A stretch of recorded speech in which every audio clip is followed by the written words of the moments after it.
사람들은 저에게 왜 북한을 떠났느냐고 묻습니다. 총이 무서워서냐고, 굶주림이 싫어서냐고, 김정은이 싫어서냐고요. 하지만 저는 늘 대답을 망설입니다. 왜냐하면 제가 떠난 이유는 어떤 날 갑자기 결정된 일이 아니었기 때문입니다.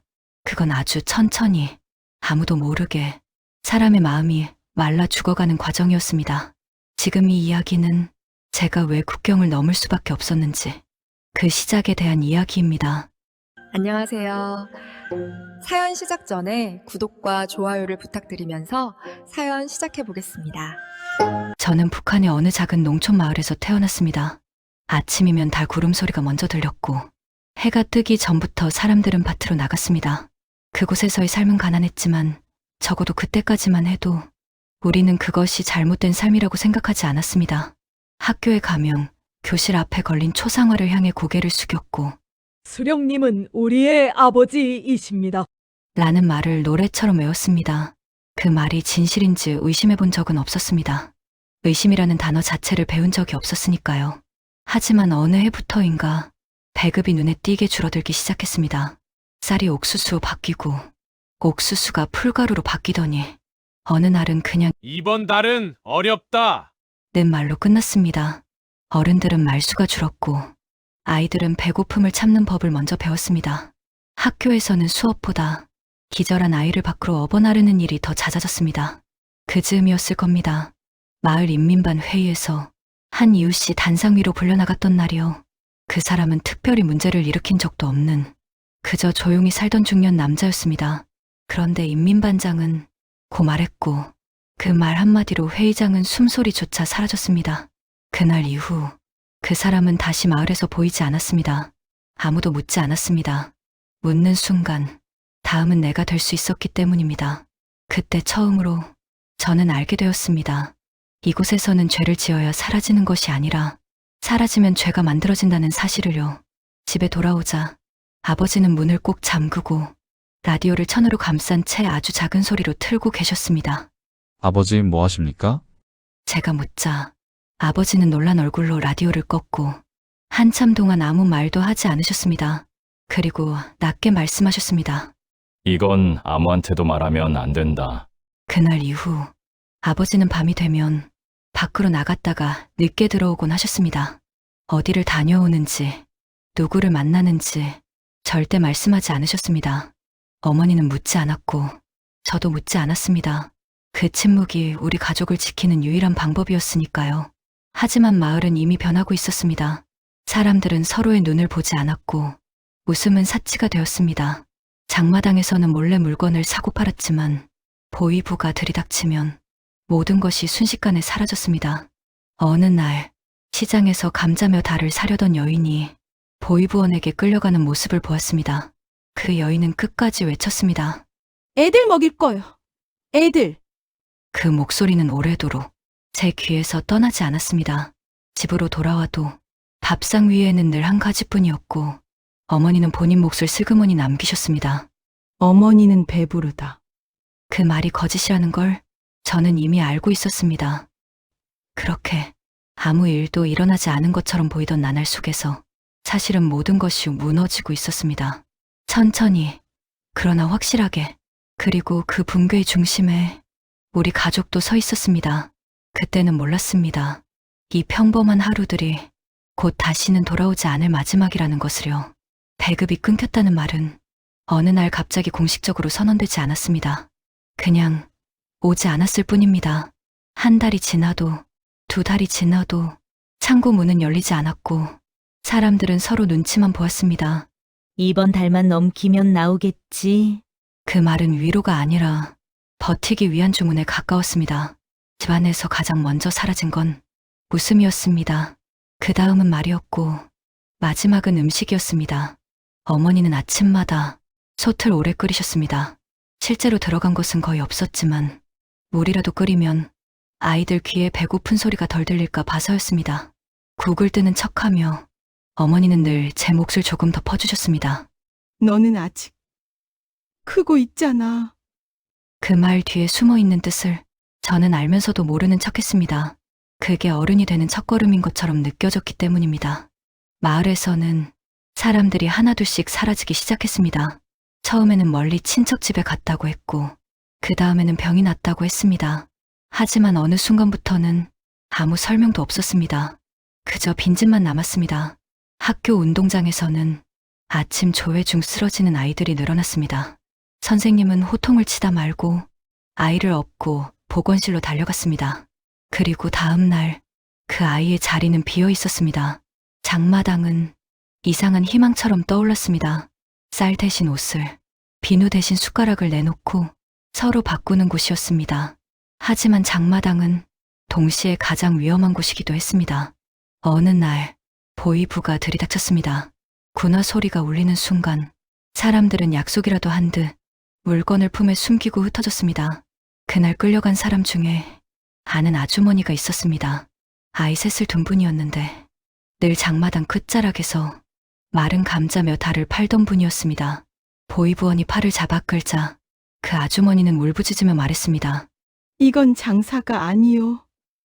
애들 살리려고 그런 거요. 그 말은 그 자리에서 아무 힘도 없었습니다. 아주머니는 다시는 돌아오지 않았습니다. 그날 이후 어머니는 장마당 이야기를 꺼내지 않으셨습니다. 대신 집안의 물건들을 하나씩 정리하기 시작하셨습니다. 처음엔 아버지의 낡은 손목시계였고, 그 다음은 결혼할 때 입었던 한복이었습니다. 그리고 어느 날 어머니는 제 눈을 피하며 작게 말씀하셨습니다. 이건 꼭 필요해서 그런 거다. 저는 고개를 끄덕였습니다. 그 말이 거짓이 아니라는 걸 서로 알고 있었기 때문입니다. 그 즈음부터 아버지는 집에 거의 계시지 않았습니다.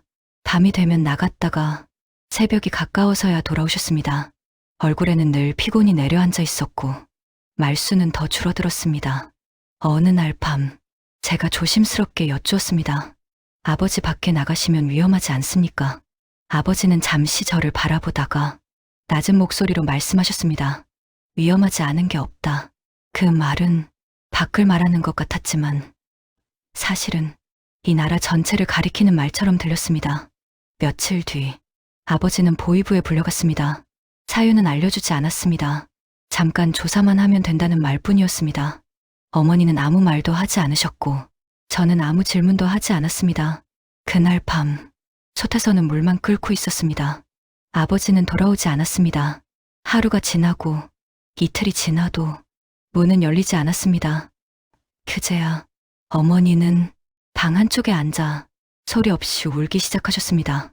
그 울음은 크지 않았지만 저는 알 수 있었습니다. 이제 우리는 돌아갈 수 없는 선을 넘었다는 것을요. 아버지가 사라진 뒤로 제 안의 공기는 완전히 달라졌습니다. 말을 하지 않아도, 누구도 소리를 내지 않아도 제 안에는 늘 긴장이 깔려 있었습니다. 아버지가 불려간 다음 날 보이부에서는 아무 연락도 없었습니다. 어머니는 아침마다 문이 열리는 소리에 귀를 기울였고 저는 괜히 창밖을 바라보는 척을 했습니다. 사흘째 되던 날 인민반장이 집으로 찾아왔습니다. 그의 얼굴에는 늘 붙어있던 가짜 친절이 없었습니다. 조사 중이다. 그 말이 전부였습니다. 언제 끝나는지, 어디에 있는지 아무것도 알려주지 않았습니다. 그날 이후 마을 사람들의 태도가 달라졌습니다. 길에서 마주치면 고개를 돌리거나 괜히 다른 방향으로 걸어갔습니다. 전에는 인사라도 나누던 이웃이 이제는 우리 집 앞을 빠르게 지나쳤습니다. 그때 저는 말로 듣던 정치범 가족이라는 말이 어떤 의미인지 몸으로 알게 되었습니다. 학교에서도 변화는 금방 드러났습니다. 선생님은 제 이름을 부르지 않았고 발언 기회는 주어지지 않았습니다. 어느 날 반 아이 하나가 제 책상을 툭 치며 말했습니다. 내 아버지 잡혀갔다면서? 그 말은 질문이 아니었습니다. 이미 답을 알고 있다는 얼굴이었으니까요. 저는 아무 말도 하지 않았습니다. 그 순간 깨달았습니다. 해명은 의심을 부르고 의심은 곧 죄가 된다는 것을요. 집으로 돌아오니 어머니는 밥을 하지 않고 계셨습니다. 아니, 밥을 할 재료가 없었습니다. 솥에는 물만 담겨 있었고 어머니는 그 물을 오래도록 끓이고 계셨습니다. 오늘은 그냥 물국이다. 어머니는 아무렇지 않게 말씀하셨지만 그날 밤 어머니의 손은 계속 떨리고 있었습니다. 며칠 뒤 인민반 회의가 열렸습니다. 이번에는 우리 집 이야기가 나왔습니다. 최근 조사 대상자가 나온 집은 사상적으로 더 철저히 관리해야 합니다. 그 말이 끝나자 사람들의 시선이 한꺼번에 우리 쪽으로 쏠렸습니다. 그날부터 우리 집은 사실상 마을 안의 섬이 되었습니다. 장마당에 나가도 사람들은 물건을 보여주지 않았고 어머니가 다가가면 괜히 자리를 옮겼습니다. 괜히 엮이면 안 된다. 그 말이 공기처럼 떠돌았습니다. 밤이 되면 어머니는 아버지의 옷을 꺼내어 한 벌씩 접었다 폈다 하셨습니다. 그러다 갑자기 멈춰서서 그 옷을 끌어안고 한참을 앉아 계셨습니다. 금방 돌아올 거다. 어머니는 저에게 말하는 것 같았지만 사실은 스스로에게 하는 말처럼 들렸습니다. 하지만 돌아오는 사람은 없었습니다. 대신 집으로 통지서 한 장이 왔습니다. 내용은 간단했습니다. 조사 중인 관계로 당분간 배급 대상에서 제외한다. 그 문장을 읽는 순간 어머니의 얼굴에서 마지막 빛이 사라졌습니다. 그날 밤 어머니는 아무 말도 하지 않으셨습니다. 저도 아무 말도 하지 않았습니다. 그저 서로의 숨소리만 들렸습니다. 며칠 뒤 어머니는 제 앞에 앉아 조용히 말씀하셨습니다. 이제는 우리 힘으로 살아야 한다. 겨울이 오기 전부터 제 안의 공기는 이미 얼어붙어 있었습니다. 밖이 추운 게 아니라 안에서부터 더 차가웠습니다. 배급이 끊긴 지 오래였고 장마당에서 구할 수 있는 것도 이제는 거의 없었습니다. 사람들은 서로 팔 것이 없었고 서로를 피할 뿐이었습니다. 어머니는 하루에 한 번만 불을 지피셨습니다. 그마저도 솥에 무엇을 넣기보다는 물을 끓이는 날이 더 많았습니다. 물이 끓는 소리는 밤 냄새처럼 들렸고 그 소리 하나에 아이들은 잠시 배고픔을 잊었습니다. 하지만 끓는 물은 배를 채워주지 않았습니다. 어느 날부터인가 제 다리는 자주 후들거렸고 동생은 말을 거의 하지 않았습니다. 눈은 커졌는데 얼굴은 점점 작아졌습니다. 어머니는 그 변화를 모를 리 없었습니다. 밤마다 아이들 숨소리를 세며 잠을 이루지 못하셨습니다. 오늘은 조금만 더 버텨보자. 그 말은 희망이라기보다 시간을 미루는 핑계처럼 들렸습니다. 마을에서는 죽음이 더 이상 소문이 아니었습니다. 실제로 실명으로 불리기 시작했습니다. 어제 윗집 할머니, 아랫마을의 애 하나, 그 말들은 사람들 입에서 입으로 옮겨지다 이내 사라졌습니다. 누구도 길게 말하지 않았습니다. 말을 길게 하는 순간 자기 이야기가 될 수 있었으니까요. 어느 날 어머니는 장마당에서 돌아오지 않으셨습니다. 해가 기울어도 어둠이 내려도 어머니는 오지 않으셨습니다. 저는 동생과 함께 문 앞에 앉아 기다렸습니다. 바람이 세게 불 때마다 문이 흔들렸고 그 소리에 동생의 몸이 움찔거렸습니다. 밤이 깊어서야 어머니는 돌아오셨습니다. 손에는 아무것도 들려있지 않았습니다. 어머니는 신발도 벗지 못한 채 방 안에 주저앉으셨습니다. 오늘은 안 됐다. 그 말 한마디에 모든 것이 담겨 있었습니다. 그날 밤 어머니는 처음으로 아이들 앞에서 울음을 참지 못하셨습니다. 소리는 내지 않았지만 어머니의 어깨는 오래도록 떨리고 있었습니다. 며칠 뒤 동생이 쓰러졌습니다. 아침에 일어나지 못했고 부르는데도 눈을 제대로 뜨지 못했습니다. 어머니는 동생을 품에 안고 한참을 흔드셨습니다. 일어나라. 조금만 참아라. 그 목소리는 부탁이었고 명령이었고 기도였습니다. 그날 이후 어머니의 눈빛이 달라졌습니다. 더는 버티는 눈이 아니었습니다. 결정해야 하는 눈이었습니다. 어머니는 밤마다 계산을 하셨습니다. 남은 곡식, 아이들의 체온, 날짜, 그리고 무엇보다 누가 먼저 쓰러질지를 말없이 저울질하셨습니다. 저는 그 시선을 느꼈지만 피할 수 없었습니다. 그건 어머니가 아니라 굶주림이 우리를 바라보는 눈이었으니까요. 어느 날 밤 어머니는 저를 불러 조용히 말씀하셨습니다. 너는 기억력이 좋다. 그 말이 왜 그 순간에 나왔는지 저는 몰랐습니다. 무슨 일이 있어도 살아야 한다. 어머니는 제 손을 꼭 잡으셨습니다. 그 손은 뼈만 남아 있었고 차가웠습니다. 그날 밤 어머니는 동생의 이마에 오래도록 손을 얹고 계셨습니다. 마치 시간을 붙잡으려는 사람처럼요. 저는 벽 너머에서 그 모습을 보고 있었습니다. 울지도 말리지도 못했습니다. 지금도 기억합니다. 그날 밤의 공기, 숨소리, 그리고 어머니의 등. 그것이 한 어머니가 사람이기를 포기하지 않기 위해 사람으로서 할 수 있는 마지막 싸움이었다는 것을 그때는 알지 못했습니다. 그날 아침은 이상할 정도로 조용했습니다. 바람 소리도 닭 우는 소리도 들리지 않았습니다. 마치 세상이 잠시 숨을 멈춘 것처럼요. 어머니는 새벽부터 일어나 계셨습니다. 불을 지피지도 않았고 솥을 들여다보지도 않으셨습니다. 그저 방 한가운데 앉아 두 손을 무릎 위에 얹고 계셨습니다. 동생은 밤새 열이 올랐다 내렸다를 반복했고 숨소리는 점점 가늘어졌습니다. 저는 그 소리가 끊길까봐 귀를 떼지 못했습니다. 어머니는 저를 부르지 않으셨습니다. 대신 동생의 이름을 몇 번이나 조용히 불렀습니다. 대답은 없었습니다. 어머니는 이불을 조금 더 끌어올려 주시고 동생의 손을 감싸 주셨습니다.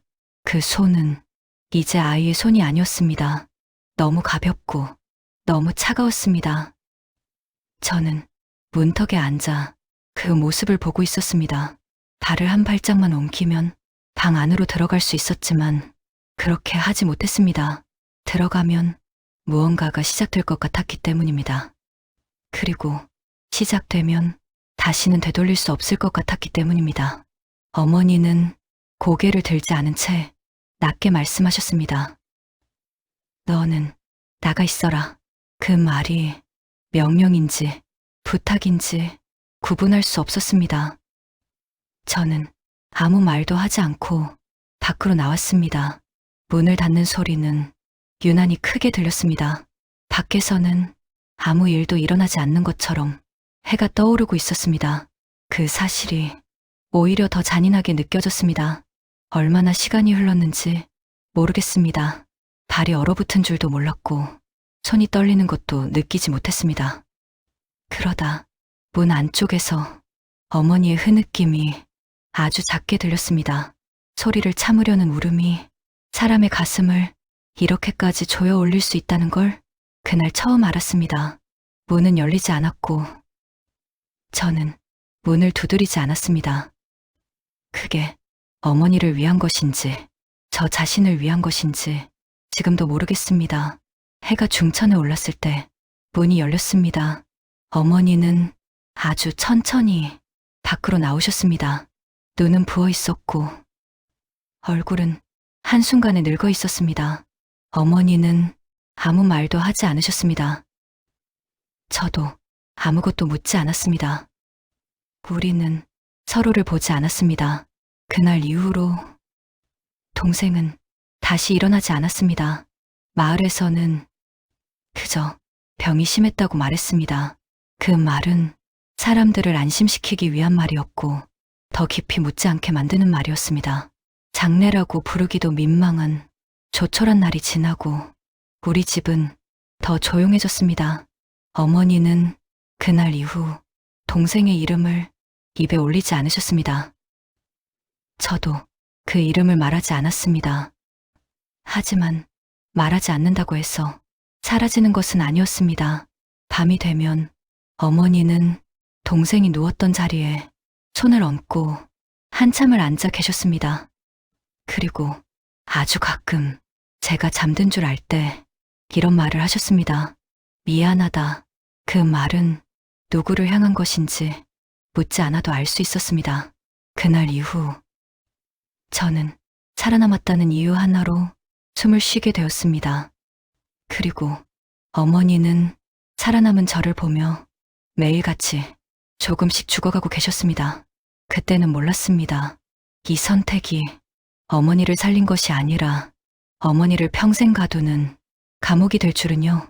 시간은 멈추지 않았습니다. 그날 이후에도 해는 떴고 졌고 계절은 아무 일 없다는 듯 바뀌었습니다. 하지만 우리 집 안에서는 시간이 흐르지 않았습니다.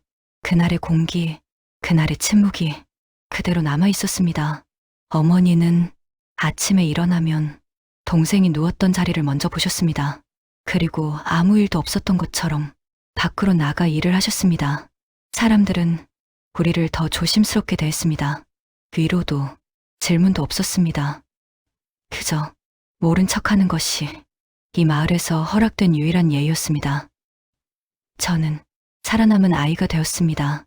밥을 먹을 수 있었고, 일을 할 수 있었고, 숨을 쉴 수 있었습니다. 그 사실이 어머니에게는 위안이 아니라 증거처럼 느껴졌던 것 같습니다. 내가 살아있어서 다행이다. 사람들은 그렇게 말했지만 어머니는 그 말에 고개를 끄덕이지 않으셨습니다. 밤이 되면 어머니는 잠들지 못하셨습니다. 이불을 덮었다 벗었다를 반복하다가 결국 앉아서 밤을 새우셨습니다. 저는 어머니가 밤마다 무언가를 세고 있다는 걸 알았습니다. 날짜인지, 숨소리인지, 아니면 자신의 죄인지. 어느 날 어머니는 저에게 동생의 옷을 내밀었습니다. 아주 작은 옷이었습니다. 이건 버리면 안 될 것 같다. 저는 그 옷을 받아들고 아무 말도 하지 않았습니다. 그 순간 그 옷의 무게가 돌처럼 느껴졌습니다. 그해 여름, 어머니는 크게 앓아놓으셨습니다. 열이 며칠씩 내리지 않았고 사람들은 한이 쌓여서 그렇다고 말했습니다. 보위부에서는 아버지 이야기를 다시 꺼냈습니다. 조사 기록이 정리되었다며 한 장의 종이를 내밀었습니다. 거기에는 짧은 문장만 적혀 있었습니다. 반당적 행위 혐의, 행방불명. 그게 아버지의 마지막 기록이었습니다. 어머니는 그 종이를 한참 들여다보다가 천천히 접어 품에 넣으셨습니다. 그리고 아주 조용히 말씀하셨습니다. 이제 우리는 더 말하면 안 된다. 그 말은 경고이자 유언처럼 들렸습니다. 그날 이후 어머니는 과거 이야기를 완전히 끊으셨습니다. 아버지도 동생도 그날도 입에 올리지 않으셨습니다. 저도 묻지 않았습니다. 묻는 순간 어머니가 무너질 것 같았기 때문입니다. 하지만 사람의 마음은 침묵으로 봉인할 수 있는 것이 아니었습니다. 어느 날 밤 어머니는 잠결에 중얼거리셨습니다. 그 아이가 아직 살아있으면. 그 말에 저는 숨을 멈췄습니다. 어머니는 곧 정신을 차렸고 아무 일도 없었다는 듯 눈을 감으셨습니다. 그 말은 꿈이었을지도 모르고 그저 죄책감이 만든 말이었을지도 모릅니다. 하지만 그날 이후 저는 마음 한쪽에 작은 불씨 하나를 품게 되었습니다. 만약에 그 불씨는 희망이 아니라 고문에 가까웠습니다. 어머니는 점점 말라가셨습니다. 몸이 아니라 마음이 먼저였습니다. 밥을 먹으면서도 죄를 삼키는 사람처럼 보였고 웃을 때조차 허락을 구하는 얼굴이었습니다. 그때 저는 알았습니다. 어머니는 그날 이후로 하루도 자유롭게 산 적이 없다는 것을요. 그리고 이 나라가 사람에게서 목숨만 빼앗는 곳이 아니라 선택한 뒤의 삶까지 끝없이 벌주는 곳이라는 것도요. 그 말은 각오처럼 들렸지만 그 속에는 두려움이 가득 담겨 있었습니다. 그날부터 어머니는 무언가를 계산하기 시작하셨습니다. 곡식의 양, 날짜, 사람의 몸이 버틸 수 있는 한계. 저는 그 계산이 무엇을 향하고 있는지 아직 알지 못했습니다. 하지만 지금 생각해보면 그날이었을 겁니다. 어머니의 마음속에서 되돌릴 수 없는 선택이 처음으로 형체를 갖기 시작한 날이. 어머니는 더 이상 아프다고 말하지 않으셨습니다. 아프지 않아서가 아니라 아픔을 말할 수 없어서였습니다. 몸은 아직 움직였지만 사람이 살아있다는 느낌은 점점 사라지고 있었습니다. 마치 죄책감이 살을 먹어치우는 것처럼요. 어느 날 어머니는 아주 오랜만에 아버지 이야기를 꺼내셨습니다. 내 아버지는 말이 많은 사람이 아니었다. 그 말은 갑자기 꺼낸 추억처럼 들렸지만 저는 알 수 있었습니다. 어머니가 마지막 정리를 하고 있다는 것을요. 그런데도 그 사람은 끝까지 사람답게 살려고 했다. 어머니는 제 얼굴을 보지 않고 벽을 바라보며 말씀하셨습니다. 그날 밤 어머니는 처음으로 이 나라를 욕하셨습니다. 아주 작은 소리로, 거의 숨처럼 이건 나라가 아니다. 그 말이 얼마나 위험한 말인지 우리는 둘 다 알고 있었습니다. 그래서 그 말 뒤에는 긴 침묵이 따라왔습니다. 며칠 뒤 마을에 소문이 돌았습니다. 누군가 국경을 넘다 총에 맞았다는 이야기였습니다. 사람들은 그를 미친 사람이라고 불렀지만 저는 그가 미쳤다고 생각하지 않았습니다. 미친 건 여기서 버티는 것이었으니까요. 어머니는 그 소문을 들은 날 밤 한참 동안 아무 말도 하지 않으셨습니다. 그러다 낮게 말씀하셨습니다. 살아남은 죄는 여기서 다 갚을 수 없다. 그 말은 저에게 하는 말이었고 어머니 자신에게 하는 말이었습니다. 그날 이후 어머니는 제게 이상한 질문을 하셨습니다. 물은 오래 참으면 안 마셔도 되더냐? 밤길은 얼마나 걸을 수 있느냐? 저는 그 질문들의 의미를 모르는 척 대답했지만 가슴은 이미 그 끝을 알고 있었습니다. 어느 날 밤 어머니는 작은 보따리 하나를 꺼내셨습니다. 그 안에는 아버지의 손목시계, 동생의 옷 한 벌, 그리고 종이에 쌓인 약간의 돈이 있었습니다. 이건 내가 가져라. 그 말에 제 손이 굳어버렸습니다. 어머니는요? 제가 묻자 어머니는 잠시 침묵하다 미소를 지으셨습니다. 나는 여기까지다. 그 미소는 포기처럼 보였고 저는 그게 더 무서웠습니다. 그날 밤 어머니는 제 손을 꼭 잡고 말씀하셨습니다. 너는 살아서 이야기해야 한다. 그 말은 부탁이 아니라 명령이었습니다. 우리가 어떻게 살았는지, 무엇을 빼앗겼는지 어머니의 눈에는 눈물이 없었습니다. 이미 다 흘려버린 사람의 눈이었습니다. 그 순간 저는 깨달았습니다. 탈북은 살기 위해서가 아니라 어머니를 이 죄의 감옥에서 해방시키기 위한 길이라는 것을요. 며칠 뒤 어머니는 아주 짧게 말씀하셨습니다. 다음 달 보름 전에 떠나라.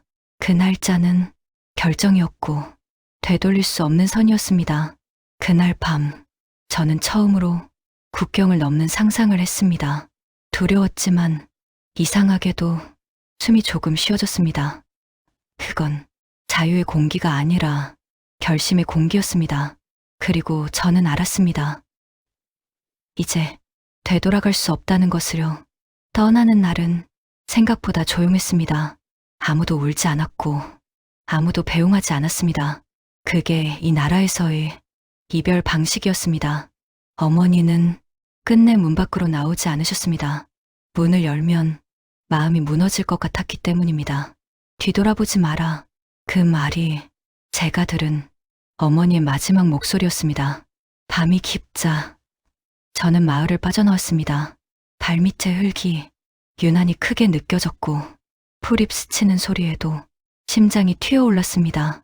국경으로 향하는 길에는 말이 없었습니다. 같이 움직이던 사람들 모두 자기 숨소리만 들었기 때문입니다. 누군가 발을 헛디뎠고 누군가는 이를 악물었습니다. 아무도 도와주지 않았습니다. 도와주는 순간 모두가 죽을 수 있었으니까요. 멀리서 빛이 보였습니다. 감시초소였습니다. 그 순간부터 시간은 잘게 쪼개졌습니다. 한 발, 한숨, 한 번의 심장 박동, 엎드려 누군가 손짓으로 말했습니다. 우리는 말 대신 땅과 하나가 되었습니다. 총성이 들렸습니다. 공중을 가르며 빛이 스쳤고 귀가 멍해졌습니다. 누군가 비명을 지르려다 입을 틀어막혔고 또 다른 누군가는 그 자리에서 움직이지 않았습니다. 살아있는지 죽었는지 확인할 시간은 없었습니다. 강이 보였습니다. 생각보다 넓었고 생각보다 어두웠습니다. 불은 차가움을 넘어 통증이었습니다. 몸을 던졌습니다.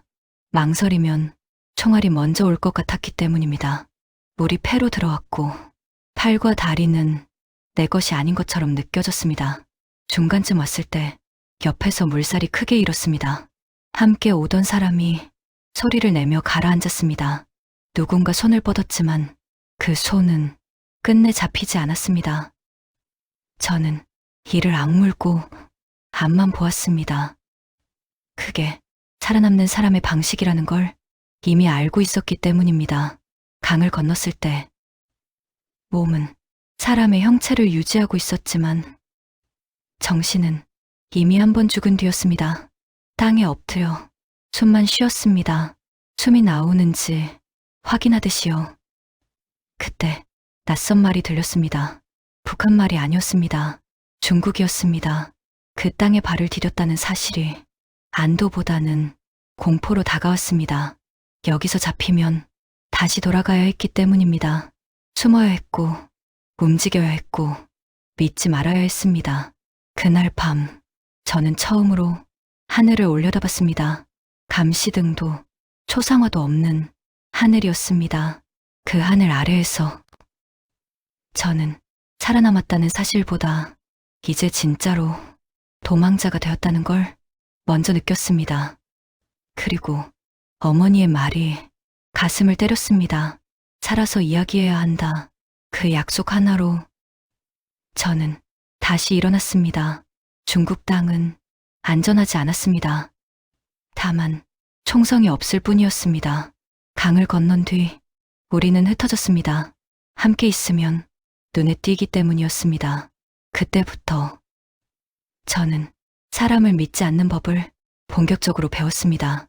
낯선 집의 헛간, 비닐하우스 뒤 사람 발길이 닿지 않는 창고가 잠자리였습니다. 낮에는 숨고 밤에만 움직였습니다. 밥은 기다림의 대가처럼 주어졌습니다. 조선족이라는 사람이 저를 숨겨주겠다고 했습니다. 말은 따뜻했지만 눈은 계속 계산하고 있었습니다. 조금만 있으면 안전한 데로 보내주겠다. 그 말은 중국에서도 가장 흔한 거짓말이었습니다. 며칠 뒤 그는 저를 트럭에 태웠습니다.